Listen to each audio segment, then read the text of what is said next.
Yeah. I'm hitting go live. Oh my goodness. I, I'm sure the folks on the live stream are gonna get a little bit of what just happened because it's lagged. Yeah, if you're wondering Brilliant. why I was so discombobulated for 3 seconds just now, like I predicted that the stream would cut out. I knew it was gonna happen. I just knew. Um, I just need to make sure. Oh, here we go. Yeah, Awesome. I saw the notification on my phone that said it's happening now. Yep. Yep.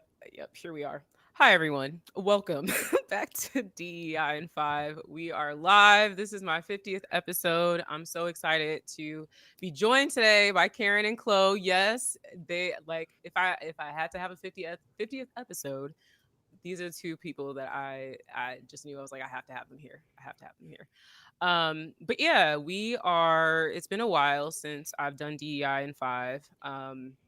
People have asked me if it's coming back. Yes, I've just been doing a lot of actual DEI work Mhm. and other work. And so this unfortunately just has to come secondary, if I'm being honest. But working on prioritizing my time. And I feel like this year is definitely a year to be having a lot more conversations about DEI, especially given the current state. And so today we're going to be talking about the state of DEI in 2024. We're going to be touching on just overall perceptions of DEI, especially from people that don't work in the space or that aren't familiar. We're going to be talking about the DEI industry, which always sounds weird to say now, especially I know probably Mhm. for y'all too, since we've been doing this work for so long, but it feels weird to call it an industry. But I It is mean, what it is. that is Yes. what it is now, right? So we'll Mhm. touch on the DEI industry, jobs, layoffs that have been happening, unfortunately, job postings, all kinds of things. And then I also want us to spend some time really talking about the DEI community. Um, I have lots of thoughts there. But before we do that, how are y'all doing? Karen, Chloe, how are y'all feeling? You go first, Karen. Do we all have a. Oh my I goodness. love I love how there was such a heavy pause between the three of us. We were It's telling. like how raw are we getting today? Um, Hmm. I'm gonna keep it a buck. It's not great. It's Hmm. not Nope. great. Um, I I have had multiple moments where I have seriously considered going back into just straight product management. Yeah. Mhm. I've had multiple moments where it's like maybe this is just not for me anymore. Hmm. And Hmm. the concept of being run out of an industry because of all of the external garbage that surrounds it. I'm working very hard not to curse today, Adrian. I'm working very hard. You and I Um, both. that because of all of the garbage that's surrounding the work and clouding up the good work that's here and ready to be done, there comes a point in time where you have to think about what is healthiest for you. So I am not at that point yet. But yeah, I've applied to PM jobs. I've applied to things that are outside. Just the fact that I have applied to jobs. Yeah. Same for me. Been doing the same thing because, like, I'm feeling it too, and I feel that yeah, it's not been great, and I feel that some of us who have been connecting are pretty much connecting out of trauma bonding at this point. Yeah. Because there's a lot going on, and when we start when you have all of these things going on in your world, what really helps centers you and what a lot of us learned is that community is what helps centers us. But to your point, Edril, like the DEI community, we got some issues. We got some issues that we Yeah. need to work out. Mhm. Hmm. Yeah. Yeah. Definitely. So Wait, how are before you? we get in, what I'm was sorry. that? Yeah. How Oh, are how am you? I? Both of y'all know it's been a rough week for me. I'm like, this has been the longest year, and it's only January 11th. Like, how is Yep. 2024 this long in a week and a half? Um, I mean, I shared publicly that I had the the lovely pleasure of being part of a smear campaign on Twitter or X earlier this week. So that's been quite a ride. If you haven't been following, in short, someone found a video clip of me talking about the concept of claiming not to see color. Um, and posted a soundbite of it. People ran with it. I mean, mostly probably trolls and bots and all kinds of things, but it got a significant amount of views, which has led to me receiving all sorts of DMs across platforms, emails with all kinds of hateful things. I've been called the hard ER more times this week than I have in my entire life, which is like, wow, okay, this is where we are. But I hate to say it, and I shouldn't have to say it, but I've experienced worse in my life. So it's almost like growing up and experiencing bullying. I'm like, thank you for that, because that prepared me for this, right? And that Hmm. that again, it's sad that I'm saying that, but I've developed thick skin, and for me, it's kind of like you just fuel the fire because I'm gonna just keep talking, and I stand by what I said in that clip. Nothing has changed. I still think Right. that people need to address that statement. So I'm okay, all things considered. I've been working really hard to just find a better balance with my work. I am at a point, much like y'all, where I've been like, I'm ready to throw the towel in completely with DEI, but it's not realistic. I've invested a lot of time in this space, a lot of energy, a lot of money, sacrificed health. I probably shaved years off of my life. Who knows? Thank God I don't look like it. Um, but uh, DEI is what I do. I mean, it's what I've been doing since before I even knew what it was. When I was a kid, I Yeah. was organizing, you know, community events in middle school for kids like me. So it is what it is. But I'm at a point where I no longer want my financial health to have to rely on DEI. So, and I think that's going to make me actually a better DEI practitioner when I'm not stressed about, oh my gosh, am I locking in this contract? Am I going to get this work? And so that's what I'm working really, really hard on right now, is to kind of still do a little DEI, but transition into making sure financially I'm sound through other things that I know are going to be our skills, thankfully, that I've built up that I know are going to help me pay some bills, but then still do the work that I know is going to help hopefully transform some things. So, And I commend you for that, and I commend you for being open about that because I don't think we talk about that enough in the DEI community of how hmm we're kind of in this stranglehold of capitalism while we're trying to make the changes that are inherently anti-capitalistic. And Right. so when you like doing this work, if it's tied to your bread and butter, it's going to be difficult. It's going to be yeah. really difficult because there's a lot of vitriol. There's a lot of change that you want to make that needs to happen that the hmm capitalist society, like the way that working, is not going to allow you to have. And it's going to keep you from having that liberation that we're trying to fight for. Because look at so many of Absolutely. us who have lost contracts and lost business just by speaking out, even about hmm things happening in Palestine. People Yep. are Yep. losing. And like when you run across that, like the only way that we can start maintaining a balance is to break away from capitalism as much as possible to give you some of that liberation. And that is having diversity of our income to where it's Right. not strictly tied to the soul work that we're doing because DEI is truly soul work. Yep. It really Well, is. and also, for those who are in-house, in-house DEI folks, or who might be DEI within an organization, to also understand that for those who are on your own, or freelancers, or um, consultants, or external folks, that the story is a little bit different, and we can use your help and support. I mean, the hmm Hmm. same way that we can provide and offer our expertise and experience from working from different places, we can definitely use some support from those people who are in house, Yep. hmm and be able to share a little bit more amongst our community. And I know we're going to talk about community later, but to share a little bit more amongst the community from those who are in house and those who are consulting. Yeah. Hmm. Honestly, we're already here, so I feel like we should keep talking about community because you make a really good point. Well, I'm always on LinkedIn here and there, but I saw a couple of people this week that still have their roles, their DEI jobs in house, and they were sort of like they shared these things saying roughly, and I'm paraphrasing here, like, I don't.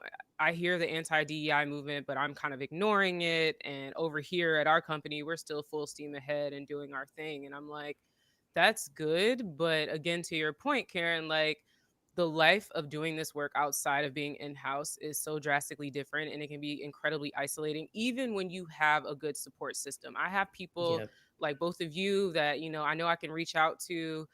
Karen, I appreciate you this week because I know I've been getting on your nerves. I'll be like, Karen, guess what? Oh my God, help. Like, Not at all, not at all. That's what like, we're here Like it was for. it was great. That's what we're here for, and I feel very comforted to know that you feel safe enough to yeah. be vulnerable enough with me to be like, oh. Yeah, yeah. Hmm. And I so appreciate that. But like, even so, and I think most of us share the sentiment that are doing this work, that are consultants doing this work, this still so isolating because it's not like you can have community every single step of the way, right? Hmm. And so it makes it really challenging. But for folks that are working in house, I just encourage you to stay informed as to what's going on. Like the trolling that's been happening to me, it's not an isolated incident. I've spoken to other people No. that have been experiencing this that have actually had their work threatened. And so that to me is very scary because we don't have the luxury of a consistent paycheck. And if we're keeping it a buck, you might not either because all the Yep. layoffs that just happened, it's everybody. It's not just DEI folks, it's across Yeah. industries, across roles, jobs. And so I'm not trying to incite fear or get people to be anxious, but know that anything could change at any moment, right? And so This is I think awareness. yeah, and we have to we're all again trying to achieve similar things, and hopefully I think it's just so important for us to support each other and not pretend like there isn't this politicized anti-DEI. It is. Is it Hmm. the vast majority of people? I wouldn't say so. I think, media mainstream pick up on something and they run with it. I mean, these Yep. people can't even define what DEI is. Most of them think it just means hiring for merit. And I don't even really work on hiring at this point. So I'm like, how did we get there? Like, so, and I know, the work we do is so vast and there's such a misconception, but y- I don't know about other people, but I'm not here to change anyone's mind on their beliefs. I'm trying to work with the people that already see and understand that people matter and that the world is Hmm. not going to go around without people. And that's why we're here. Yeah, I would love for us to take a cue from what I see the design community do, Hmm. where you have those who are freelancers and consultants, but they cross pollinate information and knowledge and sharing, and sometimes bringing in folks who are in house, and there's a Hmm. sharing of information. So those in house share with consultants what it looks like in longer term longitudinal practice. Those who are consultants and freelancers show what it looks like as the edge of the work, and so it becomes more of a circle, and I see that so much in the design community, and it Yeah. strengthens and hardens the knowledge on both sides of the community. I would love to Yes. see DEI start to pull some of that in too, and for us to literally work together and not Hmm. feel as much as if it's us and them, because it truly isn't. We are truly two sides of the same coin. Right. Yeah, when they're talking about DEI, they're talking about all of us. They don't care. Like, cause they don't even know. They don't know. Exactly. Like, they think the consultants, the in-house folks, anyone that like talks anything that has the diversity word, they're talking about all of us. Yep. So that's even more reason that it's important for us to start collaborating as a community because the silos are there. I think someone else that did a posting of like the tension between researching and the researchers and the practitioners and That those, was yeah, me. that was you. I'm always following your stuff. um because that tension is there, and it's like I think that's also the reason why DEI has become such an easy target, Hmm. Yes. because I'll also, this is a different industry, but I'll share with you how they work when they deal with like misconceptions about it. So I'm also a romance author, and like our whole community is called like Romance Landia. So we know that romance as a genre is ostracized because of two big reasons. One, because it's feminine focused. Mm. The other part is because it is one of the few like genres that's really focusing on diversifying their voices, and so there's a lot of misconceptions that big media and stuff will kind of use. That's the same tired tropes of like, Mm. it's anti-feminist and all of that. Romance Landia as a community will not stand for that. They will hit Mm. you with information at any time that they see that bad rhetoric sprouts up. just like whack-a-mole, them as a community will go. Now I Mm-hmm. can't say because it's a cult community whole full of people that all of them have the best tact when it comes to approaching that, but for the most part, they will hit you with actual facts of like, no, this is incorrect. This is the information here. And they all, it doesn't matter if you're traditionally published, independently published, it doesn't matter about that. They all come together and say, look, our field, our genre is being Mm-hmm. under attack, and we need to solve that with truth. That's the only Yeah. thing that's going to come across from it. And I would like, and we can't really do that because we as a community is so siloed, and it's always every person for themselves. And if we Right. can't approach these things in numbers, it makes us easy targets. Yeah, definitely. I agree. Um, and then it begs the question of how do we start to build community? I mean, I know of a handful, if not more, DEI folks that are um, that have built and created communities, such as yourself, right? And I think it's helpful. People sort of have these pockets, but then it still feels like divided, and people are kind of working in their silos. And then I also feel like, you know, people just, I don't even, how do I even articulate it? There's a couple things. There's the sense of kind of crabs in a barrel. There's not enough for all of us, which I think is very difficult. For example, I shared something with someone, and I was like, "Hey, would you mind sharing this with your network?" And there was this hesitation of like, "Oh, well, I'm gonna probably be doing something like that similar very soon, and so I don't want to kind of risk that." And I'm just like, it sucks, and I guess just because I have a very different mindset, like we can have the same work and have the same, I don't know, projects, workshops, whatever, but how you deliver it and how you present it is going to be different from me, and that's okay. And some people are going to want to work with you, and some people are going to work with me. And I'm speaking more so as it relates to consultants, obviously, right now, because in-house folks kind of they're doing their thing in-house, obviously. But I think it makes it really challenging with consulting. And then, as you mentioned, Chloe, just that constant like push and pull with capitalism. It's like, how do I actually stay afloat? Do I publish a book? Do I publish courses? Do I start a cohort of some sort? Do I build like there are all these pieces that I think furthers the divide in a lot of ways. So I have something to add on to that. So I think, and I've built other communities before, and yeah, I have this community that is built, it's just ready for people to just get in there, but nobody's Yeah, getting in there. And here's the thing, I've learned that there is a difference between a group of people and a community.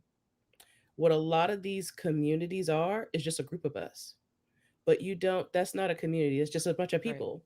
right, um right, what has to happen is similar mindsets being able to come together, realizing that, imagine how much more, like, people got their book deals and people got their training programs and courses, but hmm imagine how much more stuff we would get done if we collaborated together and start lifting things up. Like, I, like, people ask me like, why don't you write a book? I don't need to write a book. There's tons of other voices out there that right, have put stuff out way more articulate than maybe I can, and I rather just lift those people up and right. share those things than for me feeling like I got to keep up with the Joneses and also put out a book. hmm Um, hmm and there's also an understanding that a community is tied to trust.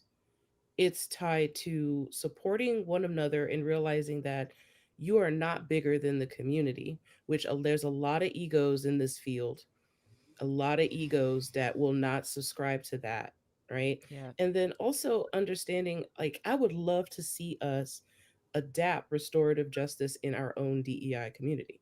Because yeah, if we're in a spot where this is so people oriented work, and we're saying that people are, bad actors are doing these things, if we're going to be in a community, I have to trust that if someone does in our community does some harm, that we're able to make them recognize that's harm, understand like what they can do to make us feel safe with them again. And if hmm they can't meet those things, then they are out of the community. That's yeah, what a community is. And I mm-hmm. feel like we talk about these things wax poetic, but we don't actually mirror those things. And that's what has me concerned. Well, Oh. and adding a couple of things on that, and I think that that was beautifully stated. Um, I tell people all the time, how many different brands of ginger beer are out there? How many different brands of leggings are out there? Mm-hmm. And we buy them all. Yep. I call it the bread aisle. Yeah, Mm-hmm. we buy them all, Yep. and some might be better for others, some might not be. You might like your ginger beer, you might like Reeds, you might like Bundaberg or whatever. Like you might like different brands, but they're all still ginger beer. Why Mm-hmm. can't we all do the same thing? Mm-hmm. Again, like you said, Adriel, our presentation is going to be slightly different. Our experiences are going to make it slightly different. Our audiences are going to make it slightly different. It's Right. fine. Right. There are only so many notes on a scale, yet there are billions of songs created. Yes. Yep. Oof.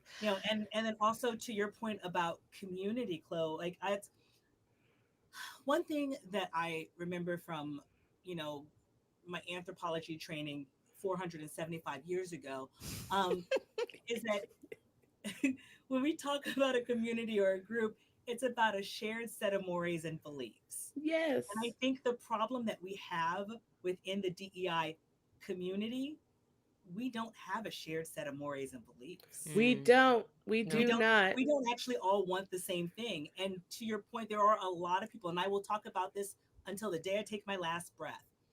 I think one of the true problems in DEI was that a lot of people saw it as an opportunity for a quick come up. Yep. And a lot of people saw it as an opportunity to get the shine they weren't getting in HR, to get the shine they weren't getting in somewhere else, because it became the hot Mm. topic that they were like, hey, cool, I'm a member of a marginalized or semi-marginalized group, or I'm someone who could sort of kind of have a relationship to someone who's in a marginalized group. So because of this base level of experience, I can hop in here and I can get just as much shine and just as much work as someone who is deeply connected to, as you said, the soul work of DEI. And because you're hopping in on it, you don't have the same share of sets of beliefs. You Mm-hmm. don't actually want to be in community. And because you No. don't want to be in community, you're not going to be in community. And Yep. because you don't want that, of course that's not what you're going to look for. And Mm-hmm. of course, Mm-hmm. when somebody asks you to be in community and to talk about the harm being done because you're really only more focused about yourself and what you're getting out of it, of course you're going to get mad. Of Mm-hmm. course Yep. you're going to get You get upset because defensive. that Yep. wasn't your goal to begin with. You didn't have that shared sense. You were never wanting to be in community at all. That Mm-hmm. part. That part. Ooh. Oh, you It. nailed it. Oh, you nailed it. Listen. I mean, this I've is had right feelings. on. I've had feelings. You got feelings. I've I had feel those feelings. Right. Right. You are not alone. Um. It's funny you mentioned that. I so I saw a post yesterday, and this kind of it ties into the whole what you were just saying, but just the fact that people saw a cash grab a few years ago, and ran with it. And that also opened up this whole sort of influencer space, which all industries have an influencer space at this point, right? But especially in a space, I think people rely very heavily on LinkedIn for DEI community and connecting to professional spaces and things like that. And I just find that on LinkedIn in particular, there are a lot of those sort of influencers who I go and I look at their profiles and I'm like, wow, you just started doing this. Mhm. Um, and I yesterday had a little time because I saw a post that just rubbed me the wrong way, by a white woman working in HR, but now also saying DEI, which I thought was very interesting. And I'm not assuming her identity; she openly shares that. Um, and the post just it was basically her calling out other people who were doing other white people who were doing the same thing that she did. So basically, she called out people for being on an all white panel and talking about DEI and not thinking to invite any black or brown or indigenous people into the discussion.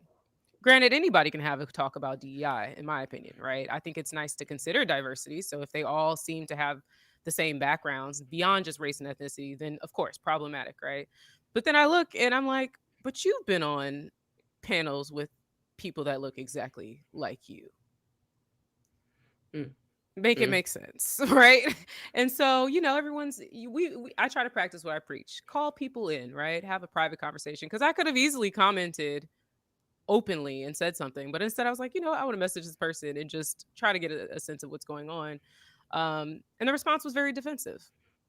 It was very defensive. I've done a lot of work and I give back, and I'm like, It's a lot all of right, eyes in there. let me take a step back. A lot of eyes. What about the So we's? yeah, and I feel like that is a common response, a very common response, especially for people that have just started working in this space over the past few years.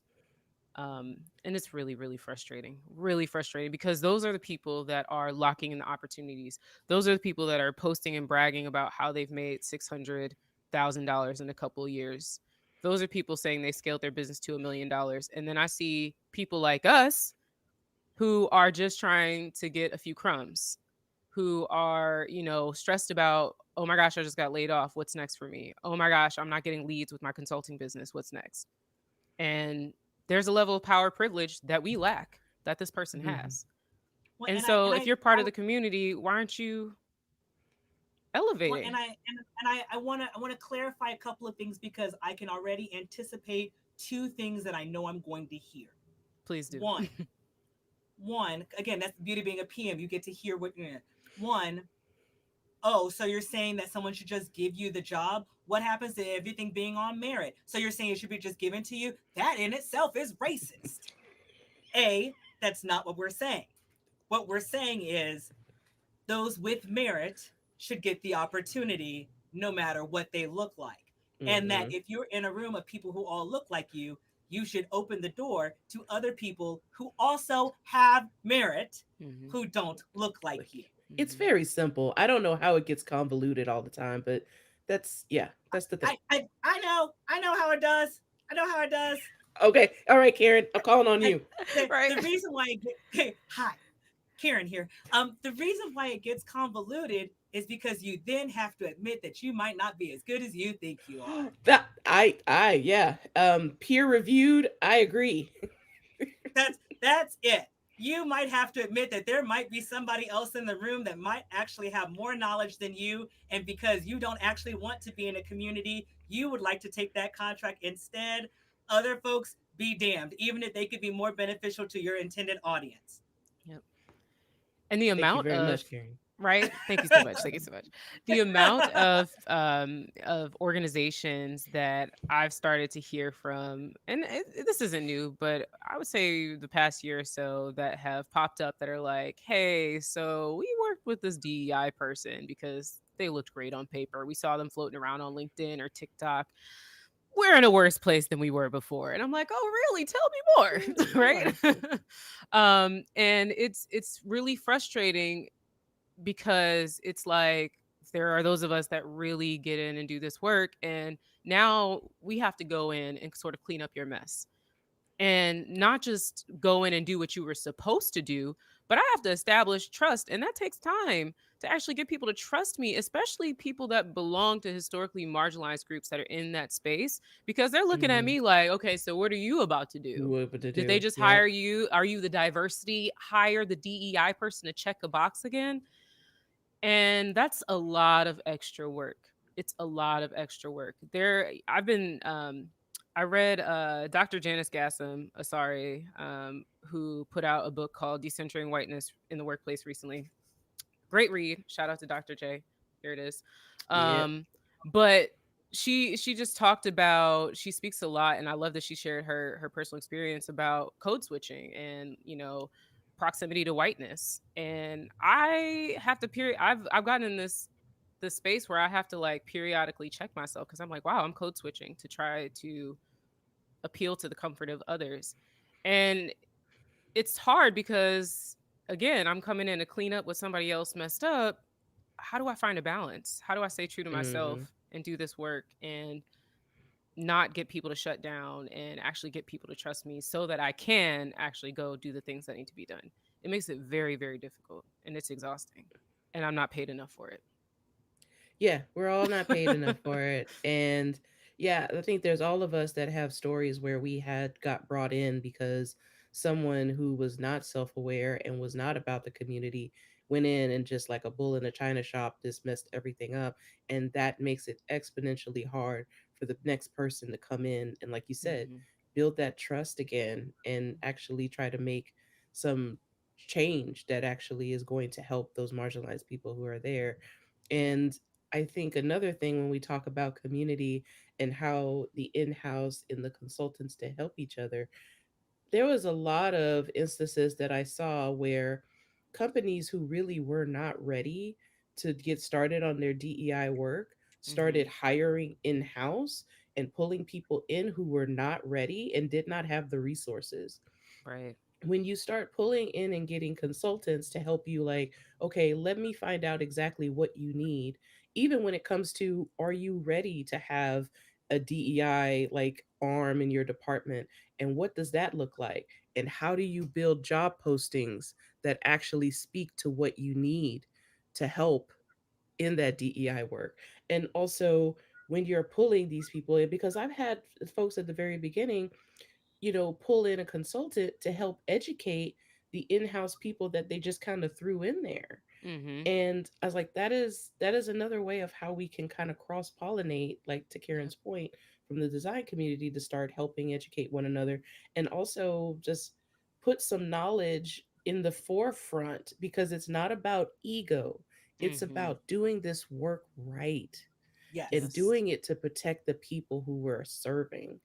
Yes. um so that's my point of that, when you brought that up, of like, yeah, like there's a lot to be learned from in-house and consultant people, and then learning to help the organizations to understand you're not ready to do that yet. Here's Mm-hmm. these things that you need to put in place in order for you to actually do this work. Yeah. Well, You but make such a good point.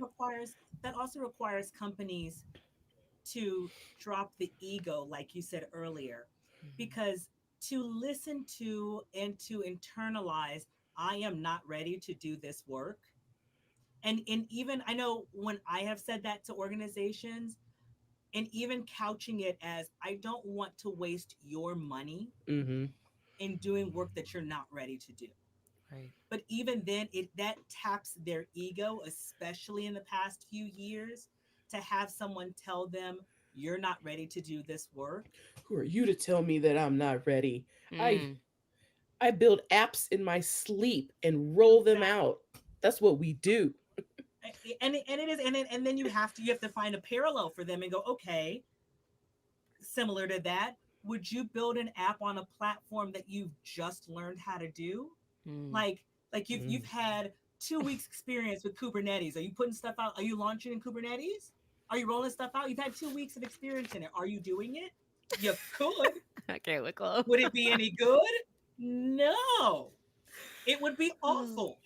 But what happens if you maybe spend some time and spend maybe 6 months learning how it works into your workflow, 6 months into figuring out what that means for you and for your customers, and then you deploy your first item. Yeah. That's going to be a stronger product, even if it's still an MVP, even if it still needs some work. Yes, I'm still in tech forever, Yeah. like Oh forever. my I can't get goodness. out of it, no matter how I much love I it. try.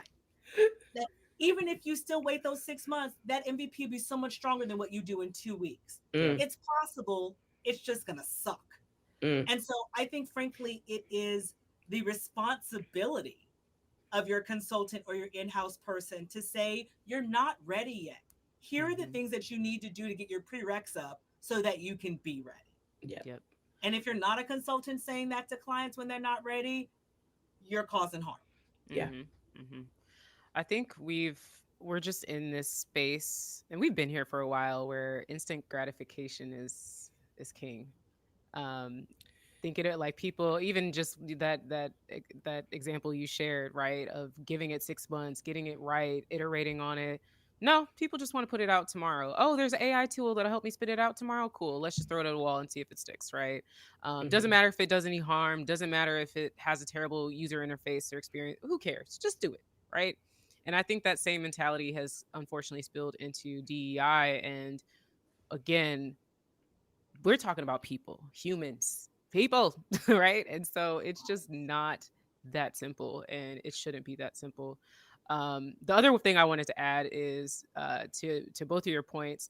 some of the best DEI work that I've done and that I've enjoyed the most has been when I've been a consultant working alongside in-house DEI folks, because I'm able Yes. to bring in a different perspective, because I'm coming in having no knowledge of anything of the organization. So I come in with a fresh set of eyes. I'm able to help you look at and look at data critically.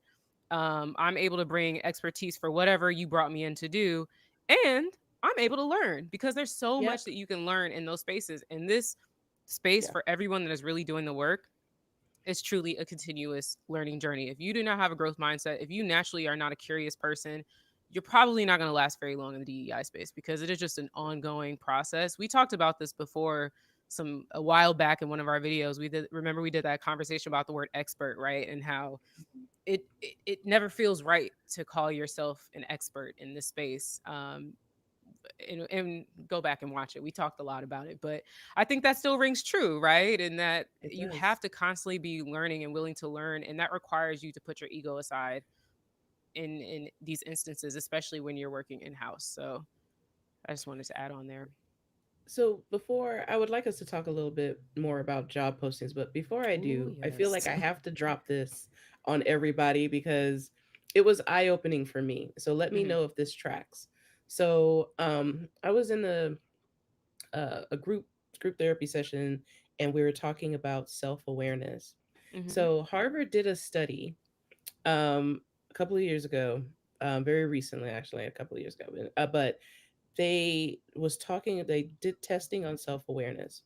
Roughly about 13 to 15% of the global population is actually self-aware. 13 to 15%. Well, what they found that was more interesting is there was a majority of people who thought they were self-aware but wasn't, because there's two types of self-awareness. There's internal self awareness, means that you understand yourself, your feelings, and how it projects out to the world. And external self awareness means you have an understanding of how the world works and the intricacies of it and the nuance of it, and how you bring that back into you as being a person. Hmm. So they found that most people either had one and severely lacking in the other, and some had none at all. This was the majority of people who thought that they were self aware. So, my thing is, yeah, let that sit for a moment because it also is depressing, but it also tracks, right? Oh Because yeah. you, I think what we don't talk about enough in terms of competency and qualifications in doing DEI work, this soul work, you must be self aware. You must Oh. have a good sense of self awareness. Because if you don't understand where your faults, flaws in having a growth mindset and learning about what causes your emotions, what causes you to behave a certain way, and how Mhm. that projects to the world, and how the world's behavior and the way that they do things affects you, you're not going to be able to properly do this work. I heard no lies. I heard no lies. I mean, I think that's spot on. And um, the only thing that I can think to add is like, again, growth mindset. Even that in itself, which you discussed, is an ongoing learning process. Like, the things that trigger me today are not the same as 6 months ago or a year, or the Exactly. things that I have to check in on myself on, or how I'm being perceived by others, are drastically different and have shifted. But I'm aware. If you ask me what triggers me when I'm doing DEI work, I can list it out right now. um, but I also slow down and think about those things, because I recognize that self You awareness have is self important. awareness. And again, practicing what I preach, walking the talk. If I'm going to tell you to do it, right? Um, I feel like I should be doing it. Kind of a sidebar, but as we were talking about community, I was just thinking about the fact that we struggle to create community within the DEI space, and yet we're constantly, a lot of us are teaching our clients and our organizations how to build communities. Our teams, a team is a mini community. That's all it is. I'm like, I just had a moment there where I was like, wow, like, eh, yeah. Of all the ridiculous, so-called criticisms that you Hmm. see, billionaire pundits like bat around, um, they don't speak on the real criticisms at all because they're just we know what their agenda is. Of But those course. of us who are doing this work all the time, these are valid criticisms that we are talking about because they matter to us and we actually care about the work we're doing, not just me. It's we. Yep. So I think I appreciate offering this space for us to talk realistically about the things that we can do better in the DEI space and things that we are doing well and we want to do more of. I mean, this is healthy conversation. Absolutely. Um, let's talk about those job postings. Um, so I much like y'all, like I've had like dipped my toe in a couple times. Like let me see what's out there. Let me apply to a few things. Have I heard anything? Even through having a network, because everyone's like, oh, don't just apply for jobs. Again, practicing what we preach. Don't just apply to jobs. Network. Let people know what you're doing. Do info calls, coffee chats. Been doing all of that. Been doing all that. Right? Nothing. Crickets. But that aside, the job postings, you better sip that Capri Sun. The job postings, the job postings are so ridiculous. Like, I'm still seeing things like DEI certifications. I've talked extensively about this. Yes, they can be helpful. They'll give you some frameworks, some theoretical stuff, but as a lot of us have heard and even experienced, because Caren has a DEI certification. You may have, I don't know if you have one, Chloe. Yeah. So I don't, and I don't plan to get one, but I know that it's capitalism, another cash grab. Everything, the thing, I've looked at the curriculums and I'm like, I could teach these curriculums. And that's not a brag. That's just, I've done this work for so long and I've literally developed and designed so many workshops that if I don't have the answers, I know who to tap into and pull their brains and their knowledge to build that curriculum, right? Hmm. Um, so there's that. There's also a lot of requirements. We got master's degrees, JDs. Why are you requiring a law degree for a job that's doing managing employee resource groups? What is happening? What- That's what I'm And saying. what? They don't know what they're doing. They don't know what they're asking for. And to like we can speak critically about those certifications too because in like most of those things are pretty much a cakewalk. They're all built very similar. They have Mm-hmm. like the fundamentals and they have you try to, build a action plan at Mm-hmm. the end of it all. But it's all, yeah, I Karen's know. face. It was cringe. Um but like I said, like nothing will compare to actual field work in this field. Right. Right. Um So, and I also like we to this point we have to practice what we preach as well, and this is understanding the democratization of education and knowledge, and that not everybody has to learn a certain way. We literally teach this as part of our principles in DEI, and Yep. telling folks, especially when it comes to job postings, is like, why are you always focusing on a degree? What is your whole purpose of asking for that degree? It's the same Right. question we should ask about these certifications. Why do you feel that you need this certification? Why is this a hard requirement? When Mm-hmm. you know that most people have been doing this work before certifications, DEI certifications were even a thing. And that should tell you something right there. Mm. DEI has been around since like around the 60s and 70s because it branched it off the civil rights movement.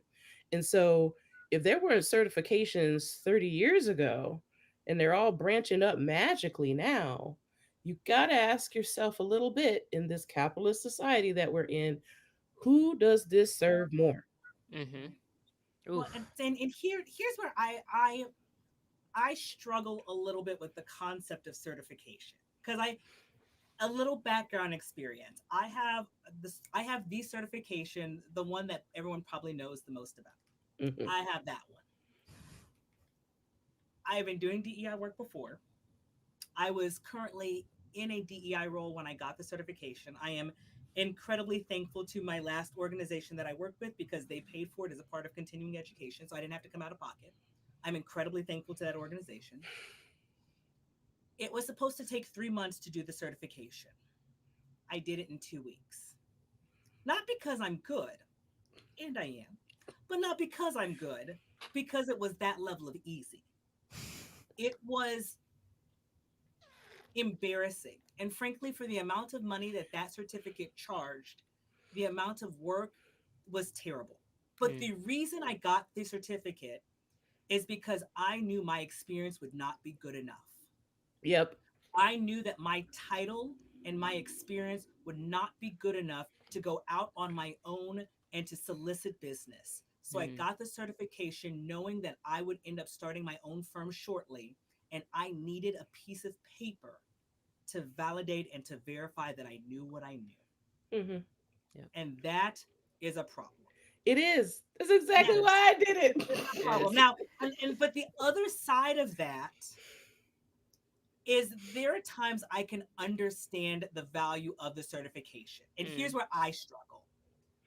Because we have so many people who are coming in with a lack of knowledge and are selling unicorns and rainbows, at least having that piece of paper, as valuable or not valuable as it is, it says you at least know a baseline of something.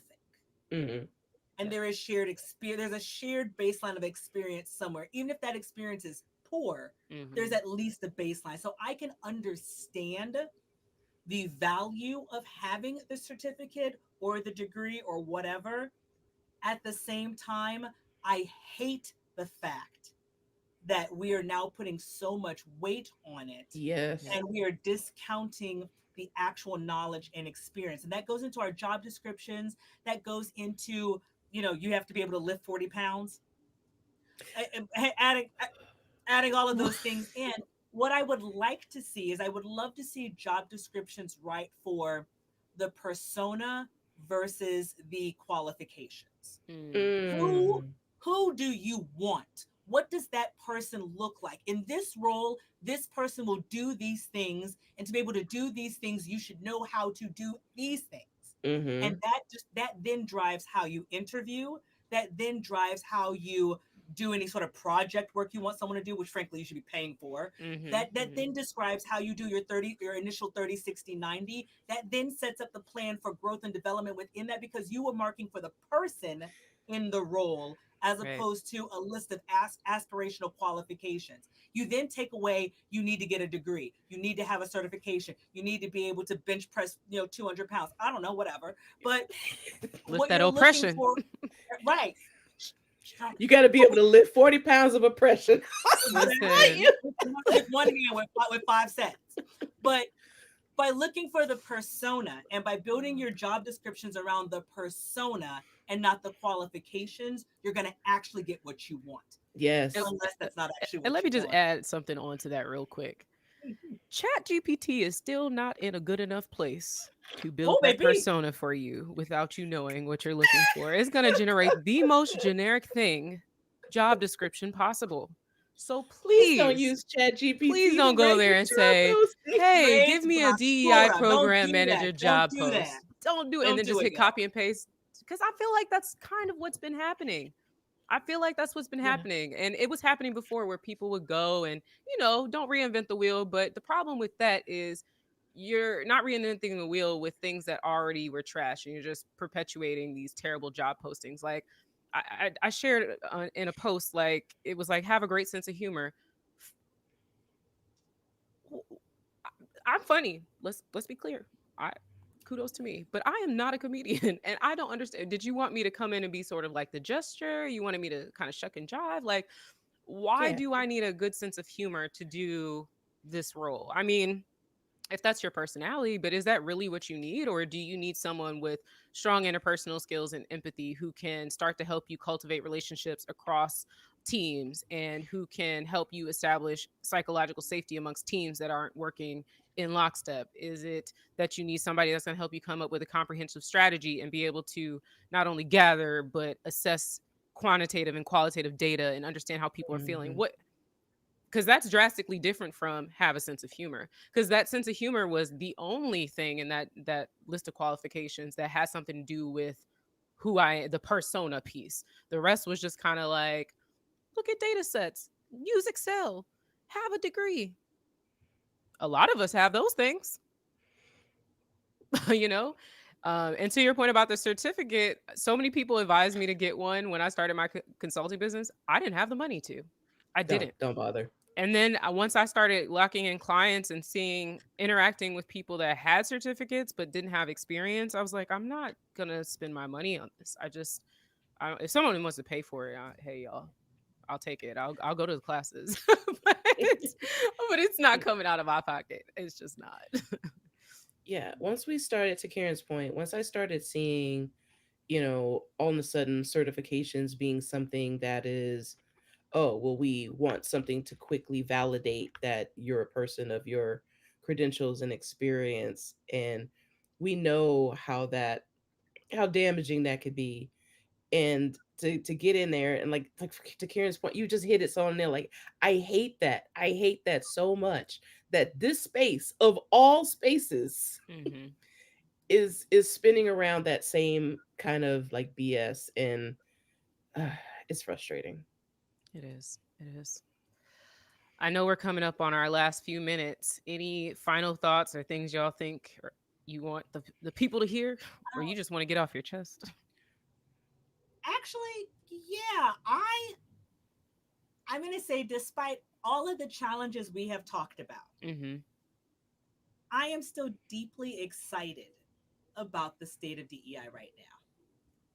I think that we are at a point where this is the point where we decide, and I have to figure out the most friendly way of saying this. This is where we decide, what are we truly made of? This is the point where we Mhm. decide, are we new to this or are we true to this? Mm, Mm, And I yeah. think that this is a really wonderful and exciting point. I think that we will start to find that those who are only here as a cash grab will find themselves being shifted out. And I think that those who are here to do the work will be shifted in. But I also think that we will find organizations who really aren't ready also shift themselves out. But those who really are ready and ready to do this work to dig in really deep with it. And I think that that is exciting. For me, myself personally, I hope I can hang on long enough to be a part of that.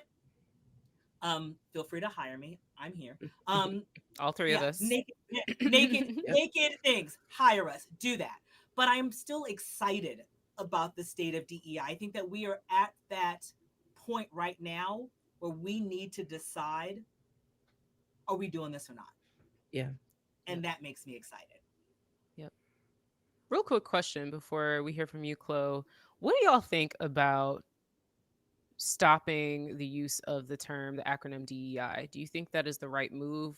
Do you think that is something that people should take on? Do you think we should be calling it something else? And I'm probably open a can of worms for the last minute here, but I, if I you will I will give you my 30-second elevator pitch answer. okay, I really like the term DEI. I don't like adding any other letters, because if you are really doing equity and inclusion correctly, you're doing belonging. If you're really doing diversity and equity correctly, you're doing accessibility. Stability. If you're really doing diversity and inclusion correctly, you're doing justice. There's no need to add any other letters if you're doing the first three correctly. and you don't need to reinvent the wheel, just go do the work. Don't need to flip the letters around. Don't need to add on. Yeah. Yeah. Just do the work. Yeah, like it is what it is. And, like, because I think we did the whole thing when we were talking about the whole culture, like white supremacy culture. People were mm, wondering, like, wait, should we really call it that? Like, it seems very like triggering and stuff. And I'm like, sure. it is what it is. Also, the part of it too is the work should always speaks for itself. Like, we were talking about certification versus receipts. Like, hmm I have work, I have projects to back up that this work, this approach that I do works and makes change. And I can call it DEI, I can call it workplace culture, whatever it is, the receipts, the results will speak for itself. Amen to that. Amen to that. Well, it's always a pleasure chatting with y'all. I mean, from my perspective, I think I'm pretty aligned with both of y'all. Like, I think there's always transitional periods. This work has been ongoing for decades now. We've seen many waves of it, highs and lows. I don't think this is going to be any different. I think the only difference right now is that people are trying to politicize this. We're in an election year here in the US, and Hmm. I think a lot of civil rights have been under fire, especially over the past year or so, from affirmative action to Roe v. Wade. We've got all sorts of things, and people have made the ties from that to diversity, equity, inclusion work.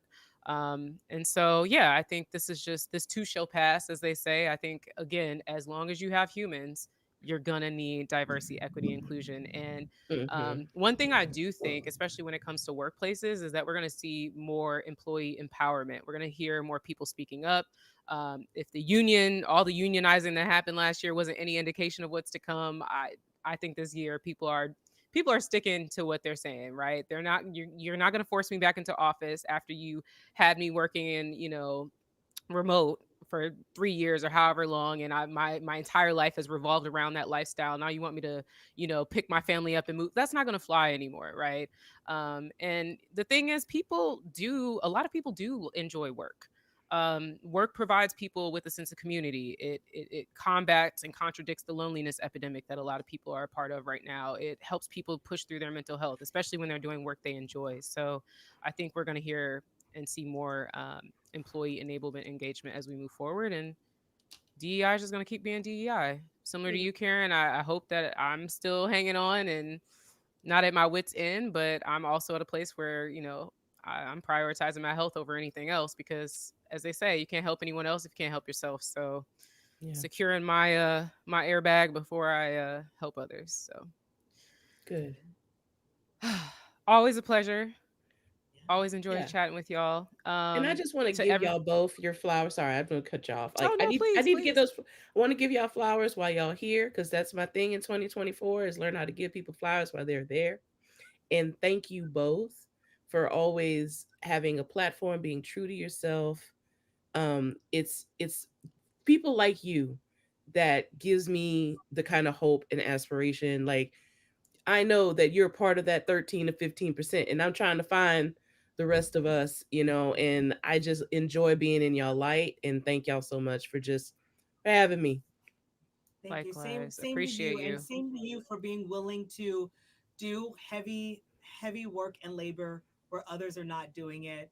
So thank you. I am not nearly as online as either one of y'all are, but I am a lurker, and to see y'all out there and to see y'all actively continuing to do that work, it warms my heart and it makes me proud to be a part of this DEI community. So thank you both. I Thank you. appreciate both of y'all. Really quickly, Chloe, where can the people find you? So you can find me at Inclusion.Logic. That's Inclusion.Logic. That's my website, and I do consultative change management work for DEI. Awesome. And Caren? I am the professional adult. So you can find me at theprofessionaladult.com. Again, my focus is not just on DEI strategy, but specifically DEI strategy when it comes to transitioning folks from individual contributors into management. I Hey, like hey, that. hey. And me, Adrielle Parker. I'm very easy to find across the board. I'm the one and only AdrielleParker.com and at Adrielle Parker on everything else. You can also find me at DEIN5.com, which is a biweekly newsletter and also a video series. In terms of the work that I do, I focus mostly on workshop design and development, and I like to work very closely with leaders as well as teams to help them establish psychological safety and work more harmoniously together. I cannot speak at this point, but that's okay. Well, we'll be back soon. I'm hoping this is going to be a recurring live, but if not live, there are definitely going to be more DEI in 5 videos, which you can find on YouTube. Again, just at Adrielle Parker. So thanks everyone for joining us, and we hope to see y'all here again soon. Take care. Excellent.